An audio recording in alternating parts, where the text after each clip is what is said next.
Inaresto ng pinagsanib na puwersa ng Criminal Investigation and Detection Group, Antique Provincial Field Unit, katuwang ang matauhan ng 6 Special Action Battalion, Rapid Deployment Battalion ng PNP-SAF, at iba pang unit ng PNP ang isang suspect na kilala sa alias na Jessie sa Barangay Igtumarom, Aniniye, Antique noong September 7, 2025. Ang pag-aresto ay sinagawa sa bisa ng search warrant bilang 13-2025-EJ na nilabas ng Regional Trial Court Branch 11, 6th Judicial Region San Jose Antique noong Setyembre 5, 2025.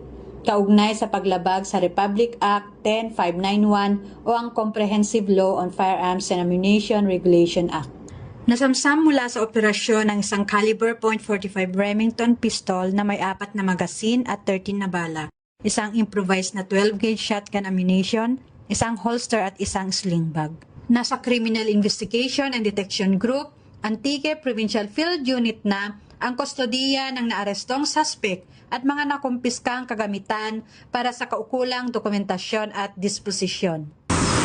At mula dito sa headquarters sa Fort Santo Domingo, Santa Rosa City, Laguna, ang tahanan ng inyong tagaligtas.